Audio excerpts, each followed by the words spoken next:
Today, we're talking about overcoming your fear of looking dumb and diving into your financial questions that are essential for your growth.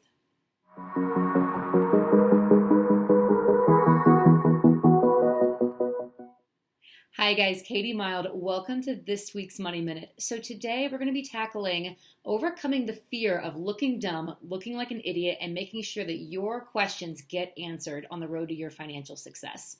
So a recent Wells Fargo study showed that 44% of Americans see personal finance as the most challenging topic to talk about, to bring up and discuss with others. This surpassed topics like politics, religion, and even death. So there are a number of reasons why people go mum about their money and why they're unwilling to talk about it. Two recurring themes popped up in a study done by the Common Sense Lab.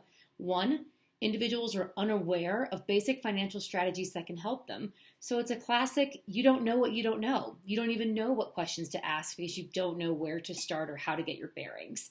And two, most people don't speak up, especially publicly, for fear of embarrassment. They don't want to be judged. They don't want to be looked down upon from friends, from family, from colleagues. 75% of people have a fear of public speaking. And yes, raising your hand in a public forum to ask a question counts as a form of public speaking. So many people would rather sit there in silence, even when they have a legitimate question that likely many other people in the room also have, but they don't want to speak up for fear of public ridicule or public shame. So there's a problem with this. There is a huge opportunity cost when we don't raise our hand, when we don't put forth the question that we legitimately have. When we have questions and we don't pursue the answers, we don't get paid as much. We won't be privy to opportunities that could help advance us. Staying silent is not only unproductive for your financial health, but it can downright sabotage your efforts. There's a fantastic interview of Simon Sinek by Tom Bilyeu. You can YouTube it. I'll make sure to put the link below. In that video, Simon describes the importance of not being afraid to look like an idiot and having enough courage to put yourself out there and ask questions. He tells a story of recently being in a boardroom with many high-level executives from a company. So it was the CEO, the CFO, some high-level players, and they were tackling a management problem. They had hired a consultant to come in and present a solution to this problem that they were having. And as a consultant was going on and presenting slides and giving solutions, Simon realized, being in the room with this team, that he, at some point in the presentation, he lost the thread. He lost what was going on, and he was like, I can no longer keep up. I'm not sure where this is going or how the solution will help. So for a few minutes, he sat silent because he thought, well, it seems like everybody else in the room is getting this. Yes, I know what I'm doing. I have years and years of experience, but clearly so do these other people. And if they're staying silent, they must know what's going on. And finally, after many minutes of this, Simon had to speak up. And so he interrupted the consultant and he said, I'm so sorry. I know that you're on a roll here and you're sharing this with us, but I have to just tell you, I lost you back at this point. Can you tell us again? Can you walk us through? I really want to understand what you're trying to present. And it took a few tries. It took Simon raising his hand, asking a few questions, and really getting it out there. But he felt like he was not really understanding the thread of conversation. But what was interesting was what happened next. As soon as he raised his hand and said, I don't know what's going on. We need to step back. Can someone please answer this?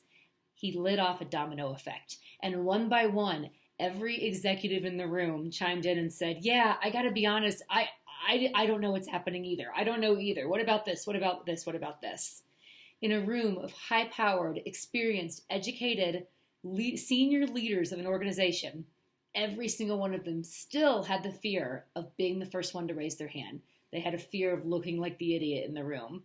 And the irony of it was that the solution presented actually wasn't going to be useful. All of their questions were legitimate, but it took one brave person. It took Simon Sinek raising his hand first and saying, hey, I may be the idiot here, but let's step back and walk around this and reevaluate.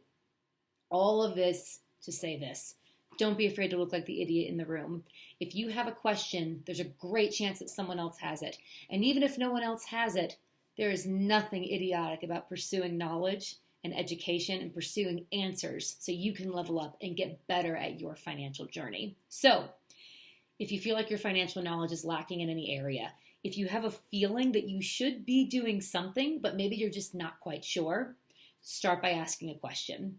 And with each question, you'll gain more and more confidence and willingness to dive in there. Explore blogs, YouTube channels like mine, podcasts, books. Go seek answers. There will be gaps in your knowledge. Go figure out what those gaps are, and then start asking the questions of mentors, of people in your field, of resources online. Start looking for the answers, and do not be afraid to look like the idiot in the room. Because again, let's be honest, someone going after knowledge and growth is never the idiot in the room. That's it for today. If you like the content I'm putting out, please subscribe and tell me in the comments below, what's a recent financial or money question that you had? And where did you find the answer? Did you have the courage to raise your hand and ask the question? Tell me in the comments. That's it for today. Have a great weekend, everybody. We'll talk to you soon.